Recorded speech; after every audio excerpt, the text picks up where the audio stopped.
어머니, 제가 더 잘하겠습니다. 부디 한 번만 더 기회를 주십시오. 햇살이 유난히도 고왔던 그의 봄날을 기억하시나요? 19살이었던 순희 씨가 꽃가마에 오르던 날 말입니다.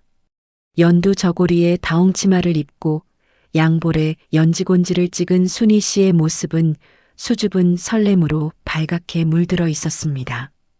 가마 문틈으로 보이는 친정집 대문 너머 옷소매로 눈물을 훔치던 어머니의 모습이 멀어질수록 순희 씨의 가슴 한구석은 아려왔지만 한편으로는 새로운 삶에 대한 희망으로 가득 차 있었습니다. 신랑 광식 씨는 혼례날 단 한 번 본 얼굴이었지만 그래도 눈매가 온화하고 키가 훤칠해 보여 순희 씨는 마음속으로 안도했습니다. 가마꾼들이 흥겹게 부르는 가마 소리에 맞춰 흔들리는 가마 안에서 순희 씨는 앞으로 펼쳐질 새로운 삶을 상상했습니다. 정성스럽게 시부모님을 모시고 아이를 낳아 따뜻한 가정을 꾸리는 평범하지만 행복한 며느리의 삶을 그렸습니다. 순희 씨가 시집가는 곳은 십리 밖에서 모르는 사람이 없다던 김찬판댁이었습니다. 대대로 문중의 위세가 높고 문전옥답이 즐비한 집안이었으니 동네 사람들은 순희 씨를 보며 전생에 나라를 구한 복덩이라며 입을 모아 부러워했습니다. 가난한 선비의 딸로 태어나 보리밥 한 그릇으로 끼니를 때우며 고생만 하던 딸이 이제는 배불리 먹고 귀하게 살겠구나 싶어 친정 부모님은 서운함보다 안도감이 더 컸을지도 모릅니다. 혼수로 내줄 것이라곤 손수 짠 무명천 몇 필과 어머니의 낡은 은비녀 하나뿐이었지만 그래도 딸이 좋은 곳에 간다는 사실만으로도 부모님의 주름진 얼굴에는 미소가 번졌습니다. 하지만 순희의 씨가 그 높다란 소슬대문을 넘어서는 순간 현실은 기대와 전혀 달랐습니다. 그 대문은 바깥 세상과 자신을 단절시키는 거대한 장벽과도 같았습니다. 시집온 첫날부터 시어머니의 서슬 퍼런 가르침이 시작되었습니다. 김씨 가문의 며느리는 해가 뜨기 전 마당의 이슬을 가장 먼저 밟아야 하며 아궁이의 불씨보다 먼저 깨어 있어야 한다는 엄한 법도였습니다. 시어머니의 눈빛은 늘 매서웠고 입가에는 불만의 그림자가 늘 드리워져 있었습니다. 순희 씨는 그 말을 가슴 깊이 새겼습니다. 비록 말수는 적었지만 손끝 매운 솜씨와 성실함 하나만큼은 누구보다 자신 있었기 때문입니다. 친정에서 어머니를 도와 집안일을 하며 몸에 익힌 부지런함이 있었으니 이 정도 고생은 견딜 수 있으리라 생각했습니다. 순희 씨의 하루는 남들이 깊은 잠에 빠진 새벽 4시 인시에 시작되었습니다. 동이 트기도 전 칠흑 같은 어둠 속에서 일어나 호돛 하나만 걸친 채 마당으로 나가면 차가운 새벽 공기가 살을 애듯 파고들었습니다. 차가운 우물물에 손을 담그면 살을 애듯 시린 감각이 손끝에서 시작해 팔을 타고 어깨를 넘어 온몸을 타고 흘렀습니다. 겨울이면 우물가의 물은 얼음장처럼 차가워 손가락 끝이 시퍼렇게 질렸고 여름에도 새벽 우물물의 차가움은 뼛속까지 스며들었습니다. 하지만 순희 씨는 소리내어 한숨 한 번 쉬지 않았습니다. 무거운 무쇠솥을 닫고 쌀을 7번 정성스럽게 씻어 안치고 시어머니의 까다로운 입맛에 맞춘 조반상을 정성껏 차려내기까지 그녀는 한 마리의 소리 없는 그림자처럼 움직였습니다. 밥은 한 톨도 서리거나 질어서는 안 되었고 국은 너무 뜨겁지도 미지근하지도 않은 적당한 온도를 맞춰야 했습니다. 나물 하나를 무치더라도 시어머니가 좋아하는 참기름의 양과 소금의 간을 정확히 맞춰야 했습니다. 마당을 쓰는 빗자루 소리조차 혹여 윗사람의 단잠을 깨울까 조심스러웠던 그 세월 속에서 순희 씨의 고왔던 손마디는 조금씩 굵어지고 거칠어져 갔습니다. 불을 지피느라 그을린 손등에는 화상 자국이 생겼고 빨래를 하느라 거친 잿물에 담갔던 손가락 끝은 트고 갈라졌습니다. 그렇게 시집온 지 3년이라는 세월이 흘렀습니다. 산천의 색깔이 3번 바뀌는 동안 순희 씨의 정성은 한결같았으나 집안의 공기는 날이 갈수록 차갑게 식어갔습니다. 이유는 단 하나였습니다. 그토록 간절히 기다리던 아이 소식이 들려오지 않았기 때문입니다. 처음 1년은 시어머니도 아직 때가 아니겠지, 몸도 익숙해져야 할 테니 하며 위로의 말을 건넸습니다.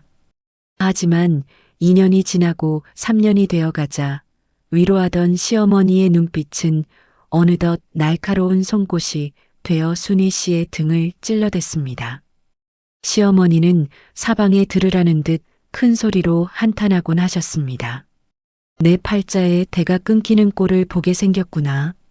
저렇게 묵묵히 일만 잘하면 뭐 하느냐.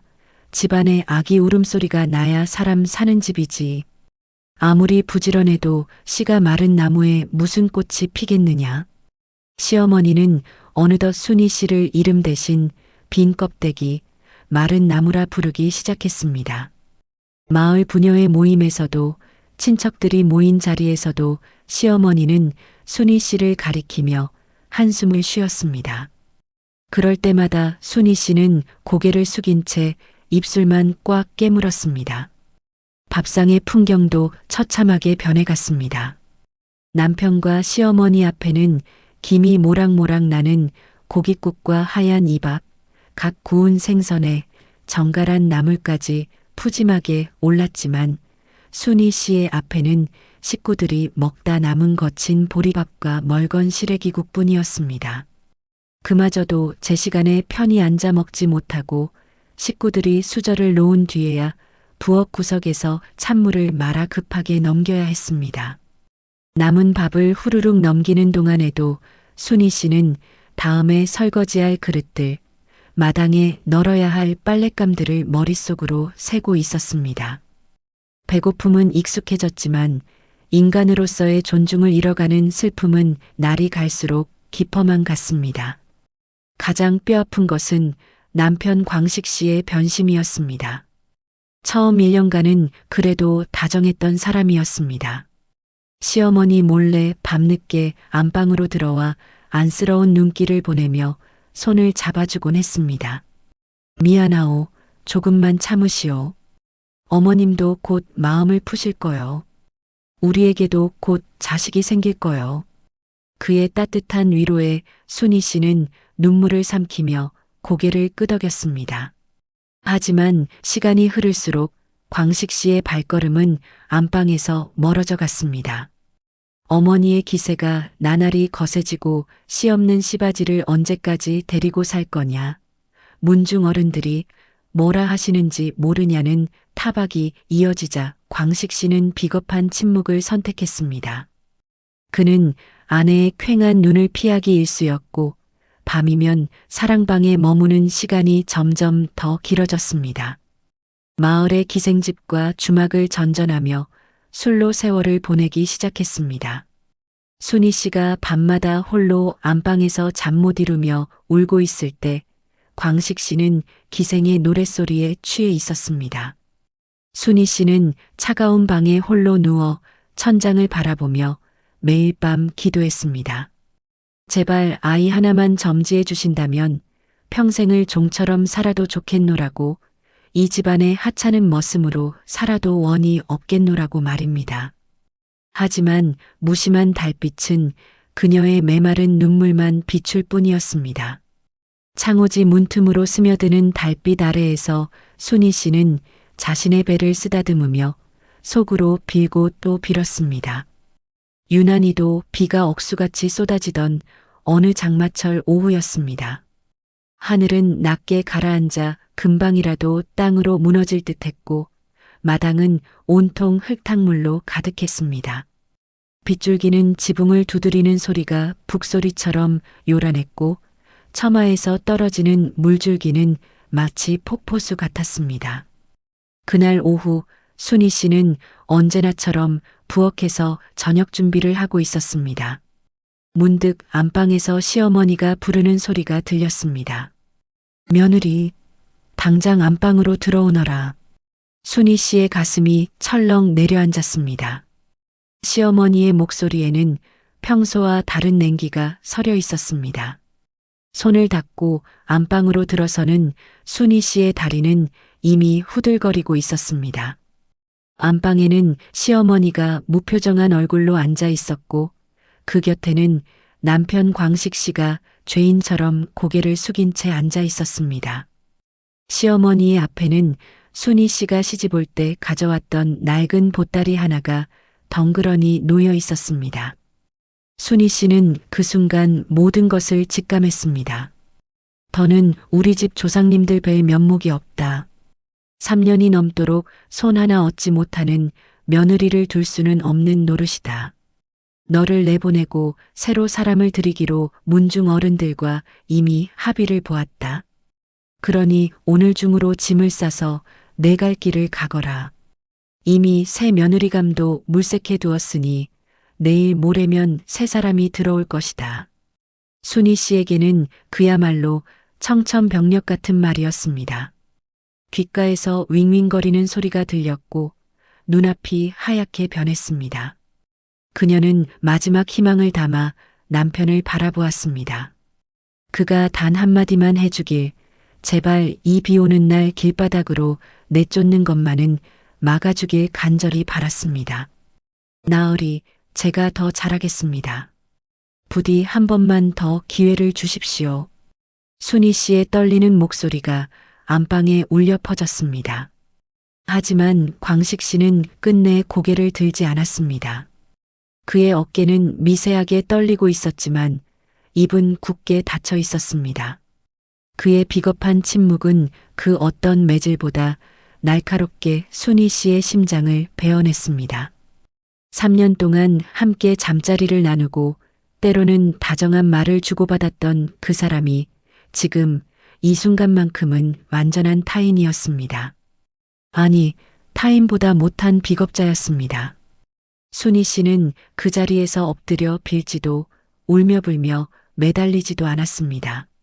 말을 해도 더 이상 돌아갈 자리가 아님을 이미 이 집안에서 자신의 존재는 먼지처럼 사라졌음을 본능적으로 느꼈기 때문입니다.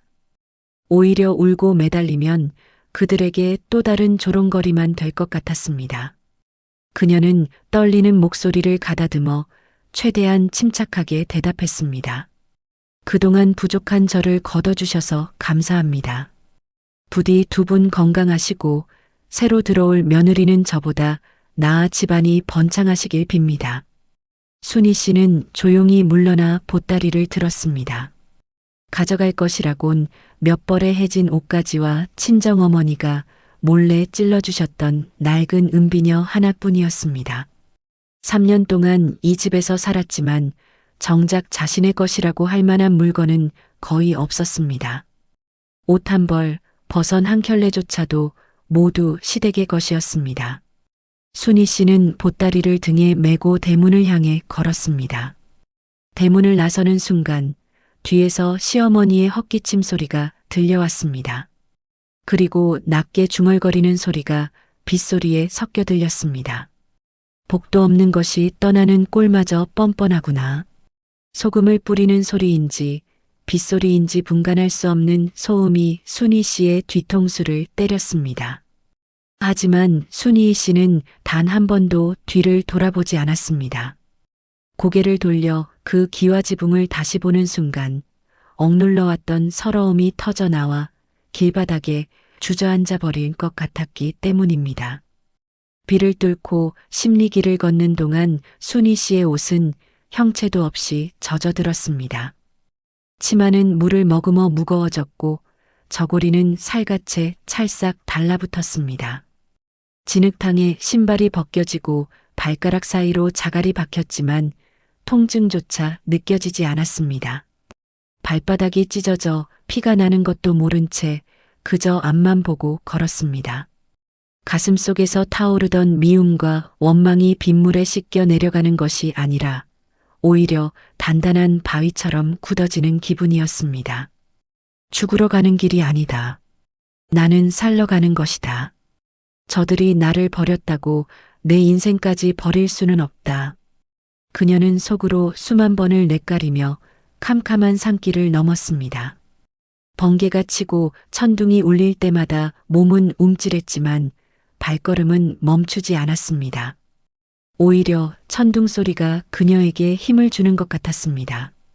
하늘도 저렇게 울부짖는데 나는 왜 울지 못하겠는가? 하지만 순희 씨는 울지 않았습니다.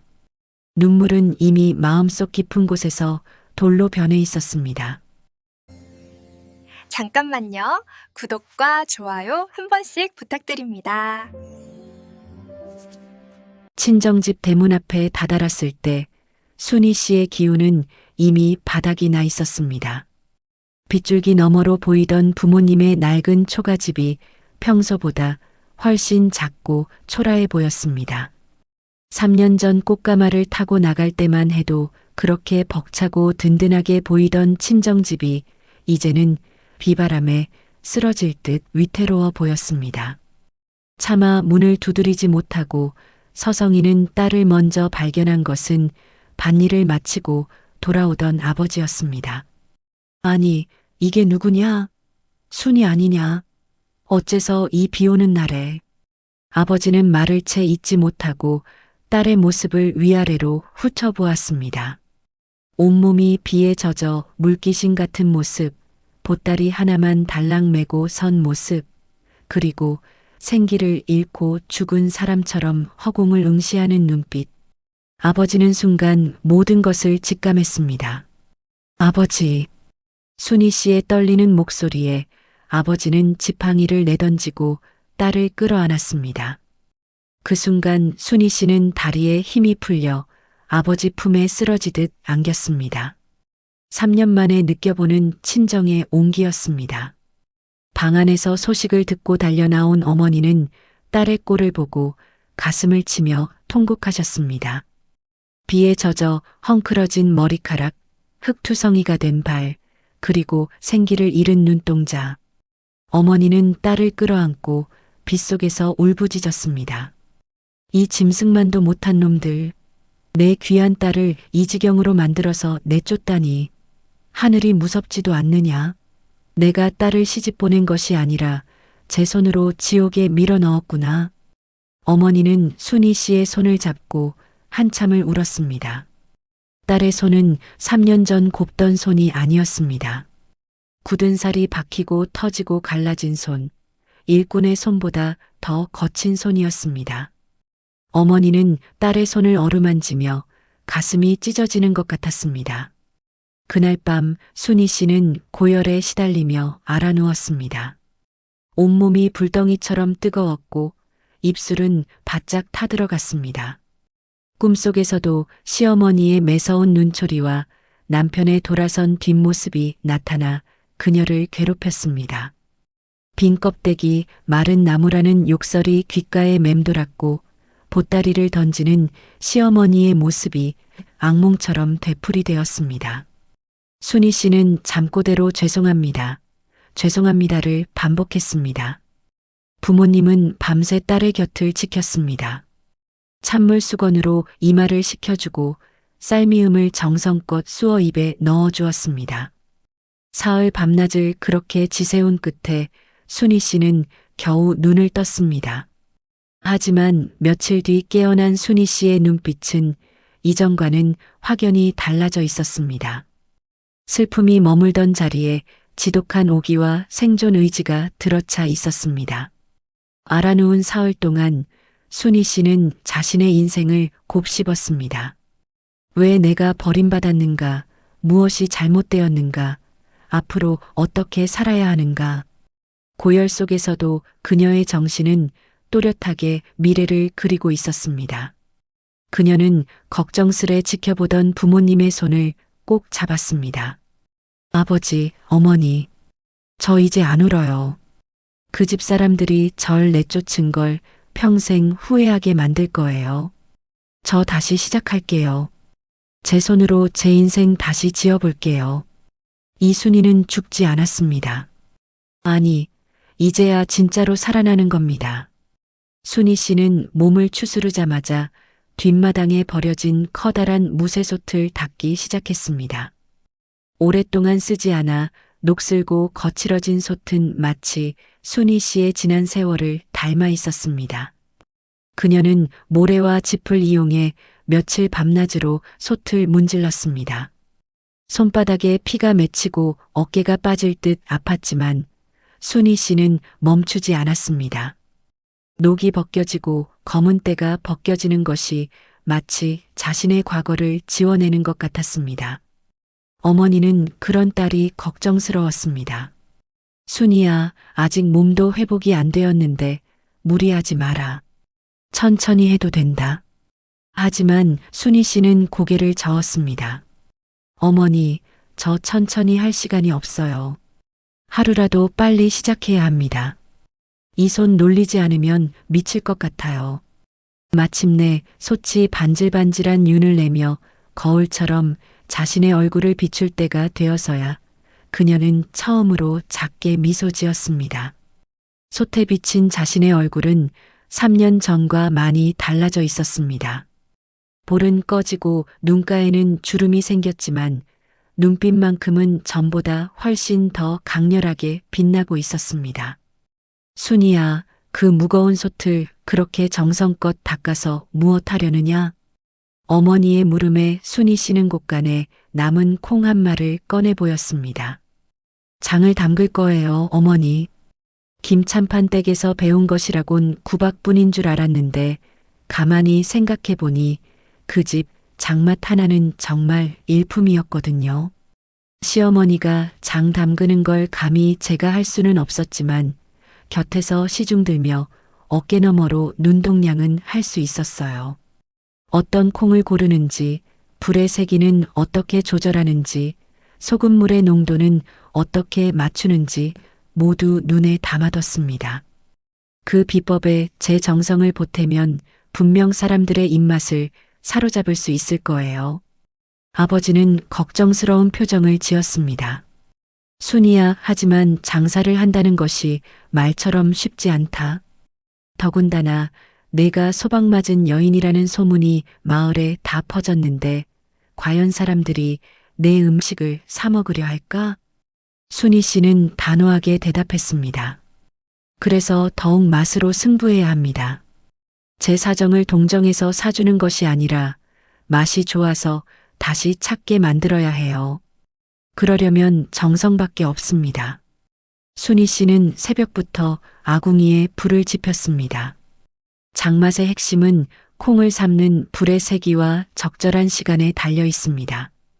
불이 너무 강하면 콩이 타서 쓴맛이 나고 너무 약하면 콩이 제대로 익지 않아 장에서 비린내가 나기 마련입니다. 순희 씨는 손 옆에 가마니를 깔고 앉아 밤새 불꽃의 색깔을 살폈습니다. 불꽃이 파랗게 타오를 때, 노랗게 변할 때, 붉게 일렁일 때마다 그녀는 장작을 더하거나 빼며 완벽한 온도를 유지했습니다. 타닥타닥 장작이 타들어가는 소리만이 적막한 밤을 지켰습니다. 가끔 부엉이 울음소리가 들리고 멀리서 개 짖는 소리가 들려왔지만 순희 씨는 꿈쩍도 하지 않았습니다. 솥 안에 콩이 부글부글 끓는 소리에 귀를 기울이며 때로는 뚜껑을 열어 콩의 익은 정도를 확인했습니다. 손가락으로 콩을 눌러보고 입에 넣어 씹어보며 완벽한 순간을 기다렸습니다. 잘 익은 콩을 절구에 넣고 찌울 때는 온몸에 무게를 실었습니다. 쿵덕, 쿵덕. 절구질 소리는 마치 순희 씨가 세상에 보내는 고함과도 같았습니다. 한 번 찌울 때마다 나는 살아있다. 두 번 찌울 때마다 나는 포기하지 않는다. 세 번 찌울 때마다 나는 반드시 성공한다고 외치는 것 같았습니다. 땀이 얼굴을 타고 흘러내렸고 손바닥에는 물집이 잡혔지만 순희 씨는 멈추지 않았습니다. 그녀는 정성껏 빚은 메주를 지프로 단단히 묶어 처마 밑에 매달았습니다. 매주 하나하나를 자식처럼 귀하게 여기며 가장 바람이 잘 통하고 햇볕이 적당히 드는 자리를 골라 매달았습니다. 마을 사람들은 담장 너머로 그런 순희 씨를 보며 수군거렸습니다. 소박 맞고 온 여자가 손 떼는 음식에 무슨 복이 있겠어? 부정탄장이라며 아무도 안 사 먹을 게 뻔하지. 보기만 해도 재수 없는데 그 집에서 담근 장을 누가 먹겠어?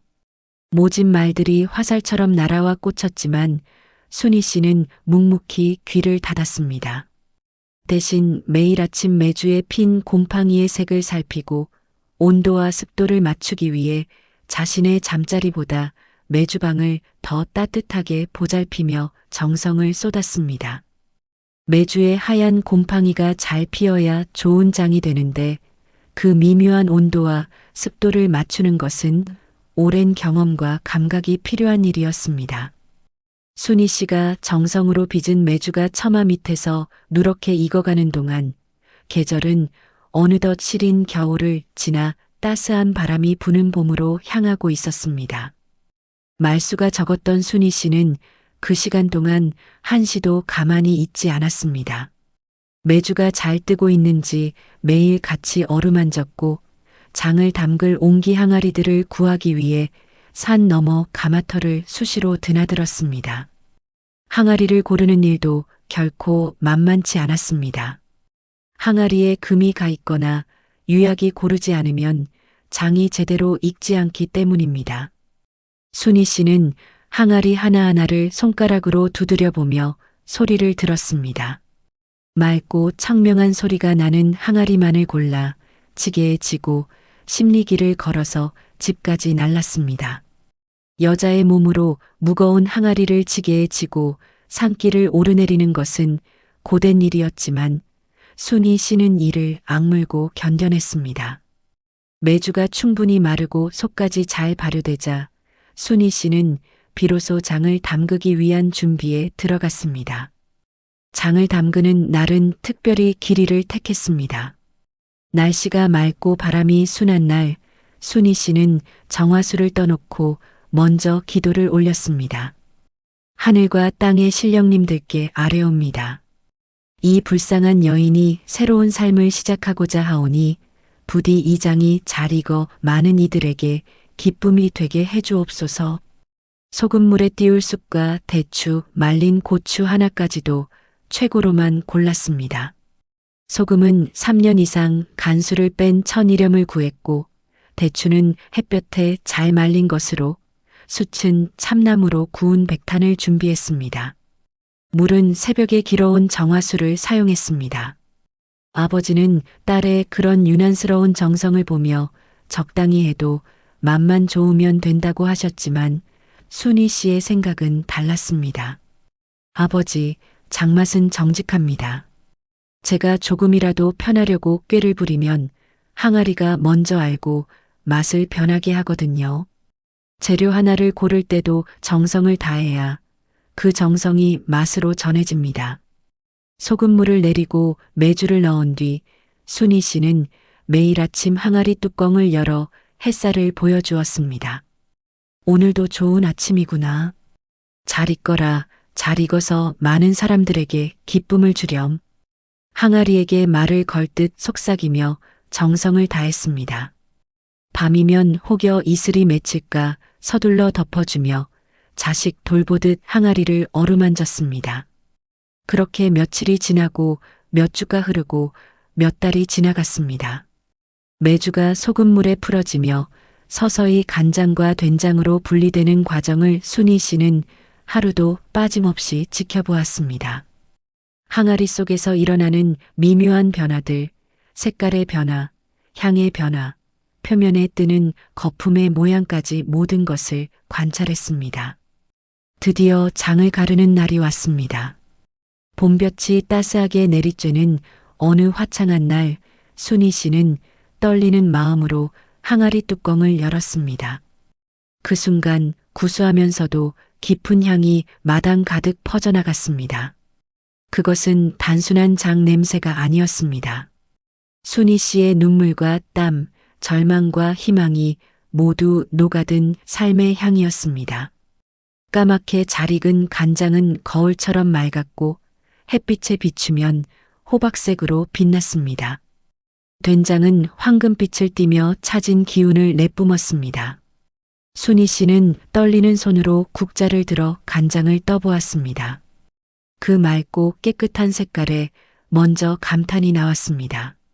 손가락으로 된장을 살짝 찍어 맛을 본 어머니는 눈을 크게 뜨셨습니다. 순희야, 어쩜 장맛이 이렇게 깊으냐? 김참판댁 장보다 100배는 더 달큰하고 구수하구나. 이 맛이라면 분명 많은 사람들이 찾을 게다. 아버지도 된장을 맛보시더니 고개를 끄덕이셨습니다. 이거 내가 평생 먹어본 장 중에 최고로구나. 순희야, 내가 고생한 보람이 있겠다. 그제야 순희 씨는 안도의 한숨을 내쉬었습니다. 자신의 선택이 틀리지 않았음을, 자신의 손에 생명의 힘이 깃들어 있음을 확인한 순간이었습니다. 눈가에 뜨거운 것이 맺혔지만 이번의 눈물은 슬픔이 아니라 기쁨의 눈물이었습니다. 하지만 장맛이 좋다고 해서 저절로 돈이 생기는 것은 아니었습니다.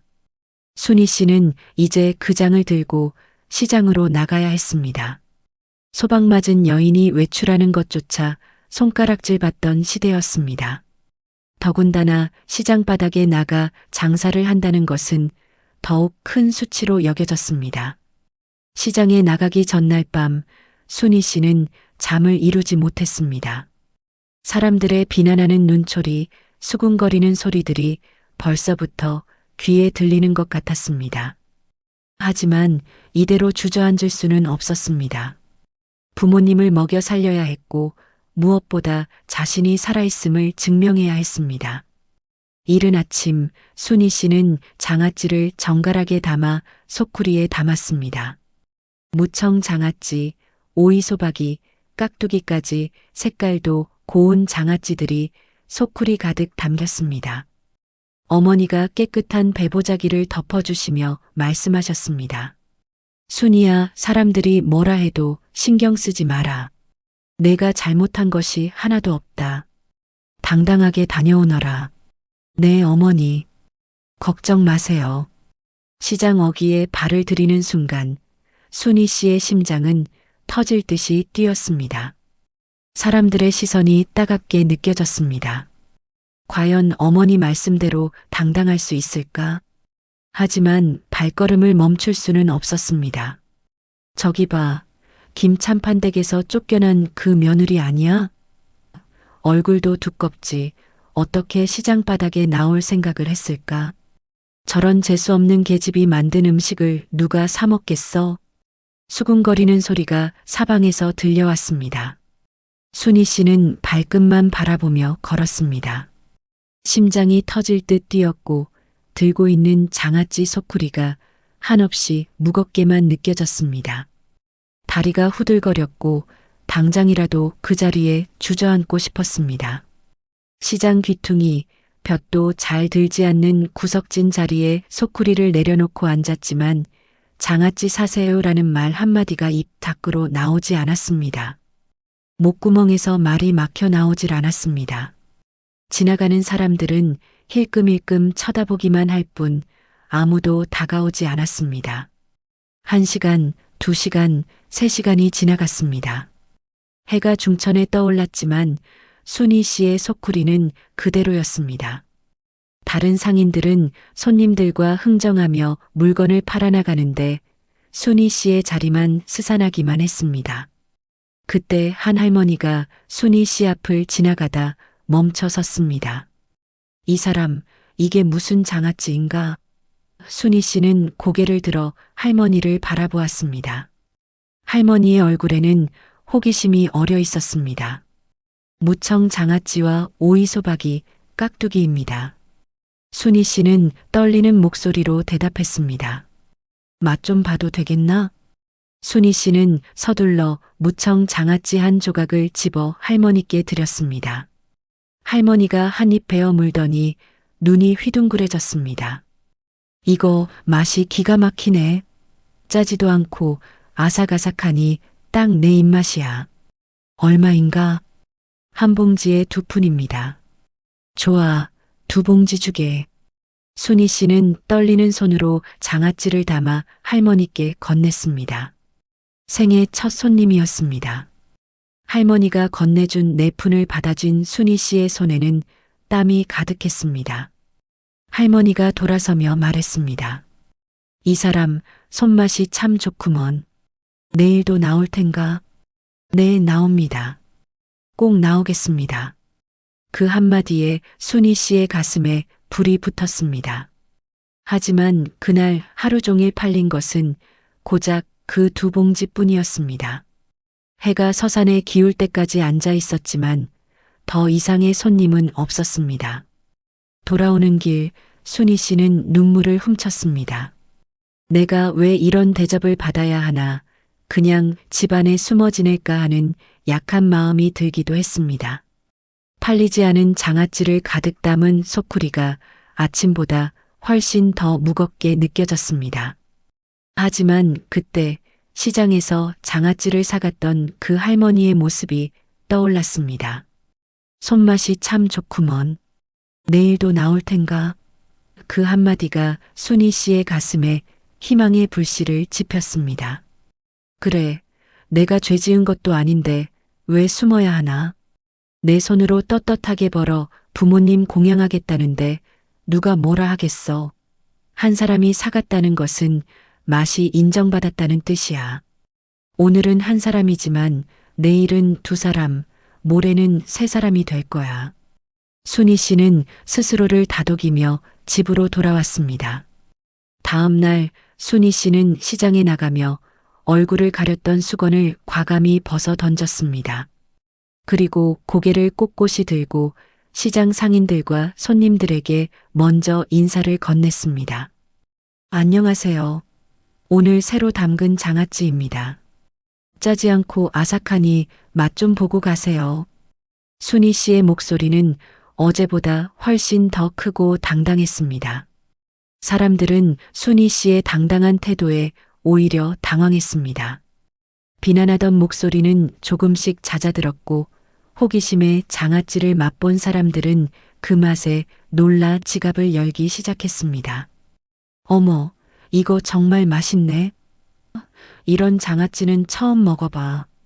도대체 어떻게 만든 거야? 순희 씨의 장아찌는 정말 달랐습니다. 설탕 대신 배와 사과를 삶아 단맛을 냈고 소금은 3년 이상 간수를 뺀 것만 사용했습니다. 고춧가루도 햇볕에 바짝 말린 태양초로만 만들었고 마늘과 생강도 가장 좋은 것만 골라 썼습니다.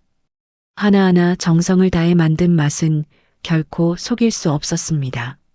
맛을 속이지 않으면 손님은 반드시 다시 온다는 것이 순희 씨의 철칙이었습니다.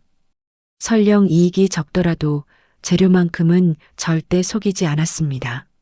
어떤 상인들은 소금을 많이 넣어 상하지 않게 하거나 설탕을 아끼려고 인공 감미료를 넣기도 했지만 순희 씨는 그런 유혹에 넘어가지 않았습니다. 이틀째, 사흘째, 나흘째, 날이 갈수록 순희 씨의 자리를 찾는 손님이 늘어났습니다. 처음에는 호기심에 사갔던 사람들이 맛에 반해 단골이 되었고 그 단골들이 입소문을 퍼뜨렸습니다. 시장 구석에 가면 장아찌 맛이 기가 막힌 아낙네가 있어. 그 사람 손맛이 보통이 아니야. 짜지 않고 달지도 않은 게 딱 적당해. 한 달이 지나자 순희 씨의 소쿠리는 더 이상 충분하지 않았습니다. 그녀는 시장 한쪽에 작은 좌판을 깔았고 메뉴도 늘려나갔습니다. 직접 빚은 전통주, 밤새 고아 만든 조청, 쫄깃한 인절미, 구수한 된장, 깊은 맛이 나는 간장까지. 순희 씨가 내놓는 음식은 무엇이든 믿고 먹어도 된다는 소문이 자자했습니다. 어느 날 한 양반이 순희 씨의 가게를 찾아왔습니다. 이 집 된장이 소문이 자자하다 하여 왔소. 맛을 좀 볼 수 있겠소? 순희 씨는 공손히 된장을 떠서 드렸습니다. 양반은 한 입 맛보더니 크게 감탄했습니다. 이런 된장 맛은 평생 처음이요. 깊고 구수하면서도 전혀 느끼하지 않구려. 많이 주시오. 돈은 얼마든지 내겠소. 그 양반은 커다란 독에 가득 된장을 사갔고 그 이후로도 한 달에 한 번씩 순희 씨의 가게를 찾아왔습니다. 순희 씨의 명성은 점점 더 멀리 퍼져나갔습니다. 어느덧 시장 사람들은 그녀를 소박맞은 며느리가 아니라 장맛 좋은 박씨, 손맛 좋은 순이네라고 부르기 시작했습니다. 처음에 손가락질하던 사람들도 이제는 순희 씨를 인정할 수밖에 없었습니다. 정직한 맛 앞에서는 편견도 무너지는 법이었습니다. 순희 씨의 살림은 조금씩 단단해졌습니다. 소쿠리 하나로 시작한 장사가 좌판이 되고 좌판이 작은 가게가 되고 작은 가게가 점점 더 큰 가게로 커져갔습니다. 처음에는 하루 벌어 하루 먹고 사는 형편이었지만 점차 저축할 여유가 생기기 시작했습니다. 순희 씨는 번 돈을 함부로 쓰지 않았습니다. 다른 상인들처럼 좋은 옷을 사입거나 치장을 하지 않았습니다.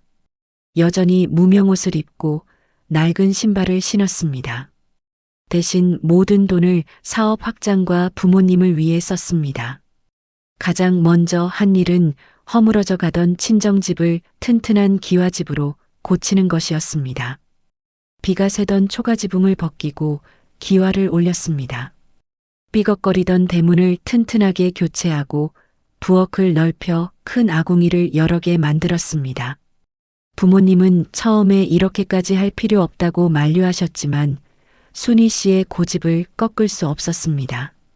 아버지, 어머니, 제가 가장 힘들 때 저를 받아주신 분들이 부모님이십니다. 이 은혜를 평생 갚아도 부족합니다. 편히 지내시게 해드리는 것이 제 도리입니다.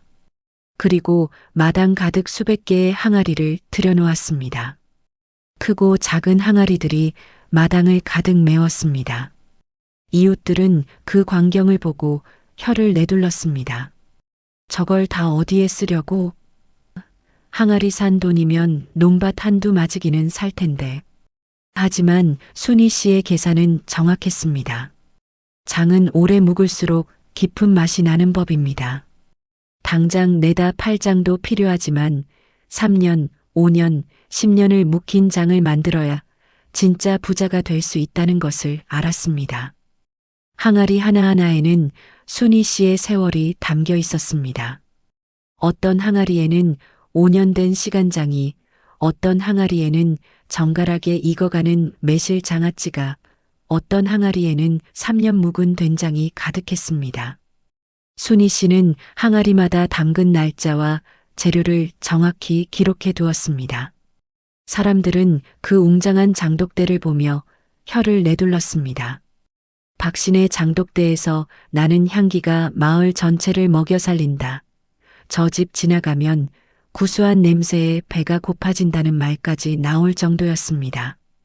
이제 순희 씨의 가게는 시장에서 가장 큰 가게 중 하나가 되었습니다. 일꾼도 서너 명을 두게 되었습니다. 하지만 순희 씨는 성공한 뒤에도 초심을 잃지 않았습니다. 새벽 4시면 어김없이 일어나 항아리들을 닦았고 재료를 고를 때는 손수 산지에 가서 가장 좋은 것만 골라왔습니다. 일꾼들에게 일을 시킬 때도 자세히 가르쳤습니다. 콩을 씻을 때는 7번을 씻어야 한다. 한 번이라도 덜 씻으면 장맛이 달라진다. 소금을 뿌릴 때는 고르게 뿌려야 한다. 한쪽만 짜면 안 된다. 일꾼들은 처음에는 순희 씨가 너무 까다롭다고 생각했지만 시간이 지나면서 그 정성이 맛의 비결임을 깨달았습니다. 일꾼을 여러 두었지만 마지막 맛을 보는 것은 늘 그녀의 몫이었습니다. 음식은 만드는 사람의 마음을 담는다는 것을 그녀는 누구보다 잘 알고 있었기 때문입니다. 화가 난 상태에서 만들면 맛이 쓰고 슬픈 마음으로 만들면 맛이 짜진다는 것을 경험으로 알았습니다. 그래서 순희 씨는 항상 평온한 마음으로 음식을 대했습니다. 이제 순희 씨의 제품은 시장을 넘어 인근 마을까지 팔려나갔습니다. 멀리서 찾아오는 손님도 있었고 주문이 밀려 몇 달을 기다려야 하는 경우도 생겼습니다. 특히 5년 이상 묵은 간장은 돈을 주고도 구하기 어려운 귀한 물건이 되었습니다. 하지만 순희 씨는 자만하지 않았습니다. 오늘의 성공은 내일의 시작일 뿐이라고 늘 스스로를 경계했습니다. 성공했다고 해서 재료를 소홀히 하거나 정성을 게을리하면 순식간에 무너질 수 있다는 것을 알았습니다. 순희 씨가 시장의 거상으로 자리를 잡았을 무렵 멀리 건너 마을에서 익숙한 소식이 들려왔습니다. 바로 그녀를 내쫓았던 김참판댁의 이야기였습니다. 권세가 당당하던 그 집안이 하루아침에 무너졌다는 소문이었습니다. 외아들 광식 씨는 노름에 빠져 문전옥답을 다 팔아치웠고 시어머니는 화병으로 병석에 누웠다는 것이었습니다. 한때 심리 밖에서도 알아주던 김참판댁이 이제는 빚쟁이들에게 쫓기는 신세가 되었다고 했습니다. 어느 날 시장에서 순희 씨의 가게를 찾은 옛 동네 사람이 안타까운 듯 말을 건넸습니다. 박 사장, 그 소식 들었소? 김참판댁 시어머니가 지금 약값도 없어서 길바닥에 나앉게 생겼다지 뭐야. 광식이는 빚독촉에 못 이겨 어디론가 도망가고 노모만 남았다고 하대. 그 큰 집도 이미 남의 손에 넘어갔다더군. 순희 씨는 그 말을 듣고 잠시 손을 멈추었습니다. 가슴 한구석에서 묘한 감정이 소용돌이쳤습니다. 10년 전 비 오는 날 자신에게 보따리를 던지며 소금을 뿌리던 시어머니의 얼굴이 떠올랐습니다. 빈 껍데기 마른 나무라며 자신을 업신여기던 그 목소리가 귓가에 맴돌았습니다. 하지만 신기하게도 예전처럼 가슴이 찢어지는 통증은 느껴지지 않았습니다. 그저 먼 나라 이야기처럼 덤덤할 뿐이었습니다. 미워할 마음도 통쾌해야 할 마음도 들지 않았습니다. 오히려 허무함 같은 것이 느껴질 뿐이었습니다. 세상 일이란 참 알 수 없는 것이로구먼. 순희 씨는 담담하게 중얼거렸습니다. 옛 동네 사람은 순희 씨의 반응이 싱거운지 더 자극적으로 말을 이었습니다. 그 할망구가 당신한테 얼마나 못되게 굴었소? 이제 복수할 기회 아니겠소? 한번 가서 통쾌하게 한마디 해주지 그래요? 순희 씨는 고개를 저었습니다. 복수요? 그럴 필요 없습니다. 그분들은 이미 스스로 벌을 받은 셈이니까요. 주변 사람들은 순희 씨에게 말했습니다. 이럴 때 한번 가서 복수라도 해주지 그래요? 당신이 이렇게 잘 사는 걸 보면 그 할망구가 기절초풍할 텐데 당신을 내쫓은 걸 뼈저리게 후회하게 만들어야지. 하지만 순희 씨는 단호하게 고개를 가로저었습니다. 복수가 다 무슨 소용입니까? 그분들의 불행이 제 행복이 되는 것도 아니고 제게 복수심이라는 독을 품게 하는 것뿐입니다. 제가 그분들을 미워하는 마음을 품고 있으면 제 장막부터 변할 겁니다. 미련이 없으니 원망도 없는 법이지요. 순희 씨의 말에는 깊은 깨달음이 담겨 있었습니다. 10년 전 그녀를 내쫓았을 때 순희 씨는 분노와 원망으로 가득 차 있었습니다. 하지만 세월이 흐르고 자신의 삶을 읽어내면서 그 분노와 원망은 어느새 사라져 있었습니다. 증오는 자신을 갉아먹을 뿐 상대에게는 아무런 영향도 주지 못한다는 것을 깨달았습니다. 그래도 순희 씨는 사람을 시켜 쌀 몇 가마니와 약값으로 쓸 돈을 익명으로 시댁에 보냈습니다. 그것은 미련이 남아서도 용서해서도 아니었습니다.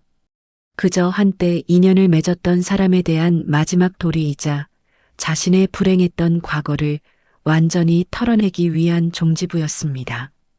며칠 뒤 쌀과 돈을 전달했던 사람이 돌아와 말했습니다.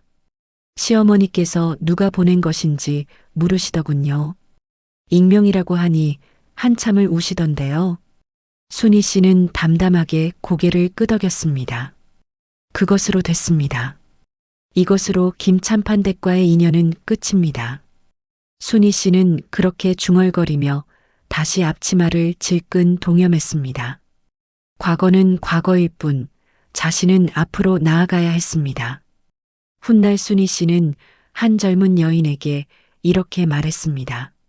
누군가에게 상처받았다고 해서 그 상처를 계속 붙잡고 있으면 그 상처는 골마서 평생 당신을 괴롭힐 것입니다. 하지만 그 상처를 내려놓고 앞으로 나아가면 상처는 흉터가 되고 흉터는 언젠가 추억이 됩니다. 그러니 미워하지 마십시오. 그저 놓아주십시오.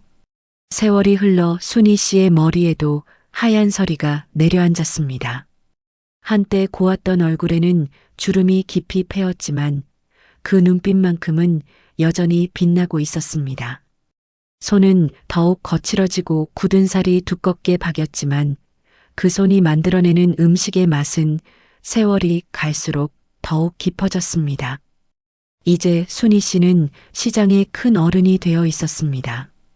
어려운 상인들에게 돈을 빌려주기도 하고 시작하는 장사꾼들에게 조언을 해주기도 했습니다.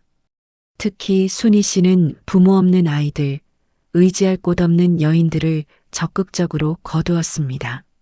내가 가장 힘들 때 부모님이 나를 받아주셨듯이 이제는 내가 다른 사람들을 받아줄 차례입니다.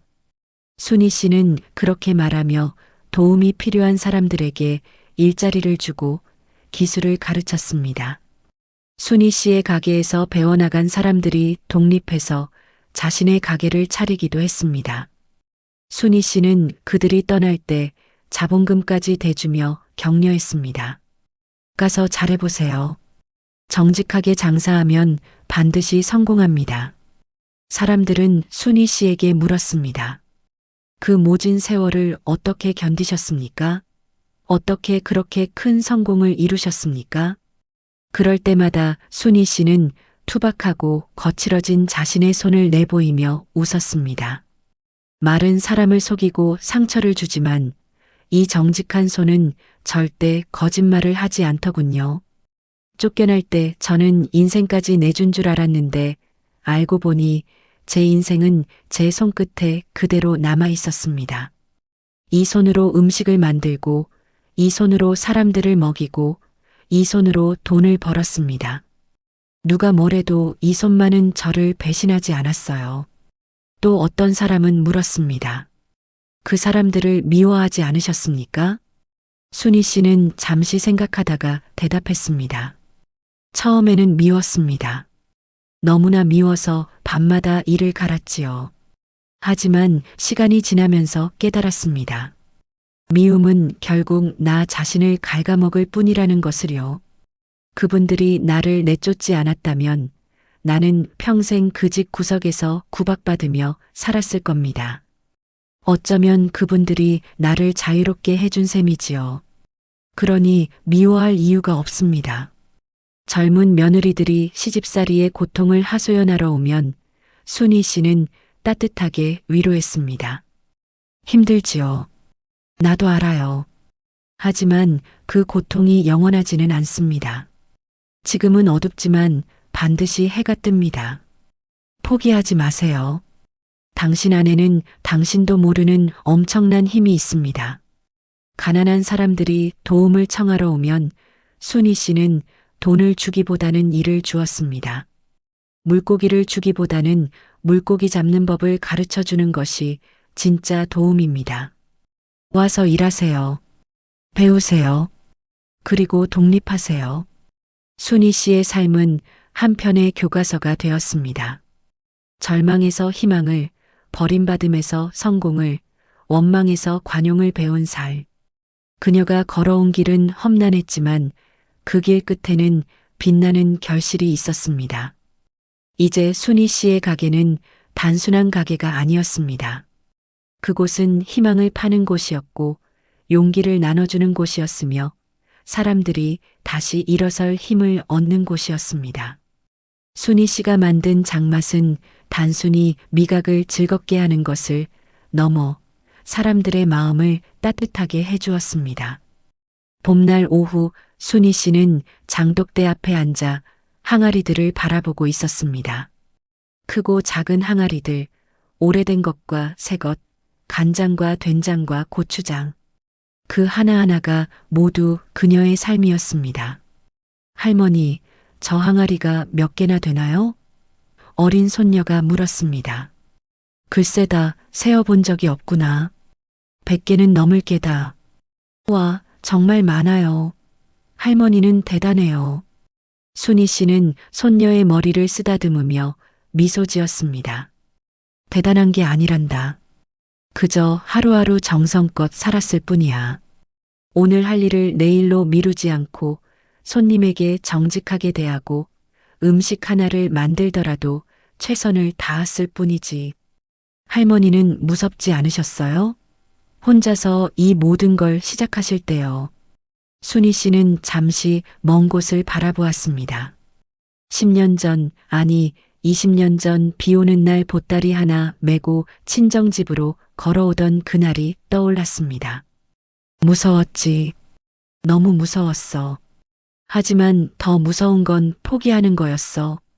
포기하면 정말로 끝이지만 계속 나아가면 언젠가는 길이 보이는 법이란다. 해가 서산으로 기울고 장독대 위로 붉은 노을이 물들었습니다. 항아리들은 노을빛을 받아 금빛으로 빛났습니다. 순희 씨는 일어나 하나하나의 항아리를 어루만졌습니다. 마치 오랜 친구를 대하듯 자식을 대하듯 다정하게. 너희들 덕분에 내가 여기까지 왔구나. 고맙다. 순희 씨의 이야기는 오늘을 사는 우리에게 깊은 울림을 줍니다. 누군가에게 버림받았다고 해서 내 인생이 끝나는 것은 아닙니다. 남이 나를 어떻게 대하느냐보다 내가 내 인생을 어떻게 대하느냐가 훨씬 더 중요하기 때문입니다. 비 내리는 고갯길에서 울음을 삼키며 걸었던 그 어린 며느리는 이제 수많은 사람에게 따뜻한 밥상을 차려주는 인생의 거장이 되었습니다. 소쿠리 하나로 시작한 작은 장사는 수백 개의 항아리가 즐비한 큰 사업으로 성장했습니다. 그녀가 남긴 장마순대를 이어 전해질 것이고 그녀의 억척스럽고도 아름다운 삶은 고난 앞에 선 많은 이들에게 희망의 등불이 되어줄 것입니다. 순희 씨는 자주 말했습니다. 인생은 장 담그는 것과 같습니다. 좋은 재료를 고르고 정성을 다해 빚고 오랜 시간을 기다려야 비로소 깊은 맛이 납니다. 조급해하지 마세요. 당신의 인생도 지금 항아리 속에서 천천히 익어가고 있는 중입니다. 어느덧 80평생을 살아온 순희 씨는 이제 손자 손녀들에게 둘러싸여 편안한 노년을 보내고 있었습니다. 한때 그녀를 내쫓았던 사람들의 이름은 이미 기억 속에서 희미해졌고 그들에 대한 원망도 모두 바람에 날려보낸 지 오래였습니다. 대신 그녀의 기억 속에는 새벽마다 우물가에서 정화수를 뜨던 차가운 손의 감촉, 처음으로 장을 팔았던 날의 떨림 부모님이 기뻐하시던 모습, 그리고 자신을 믿고 따라준 수많은 사람들의 얼굴이 생생하게 남아 있었습니다.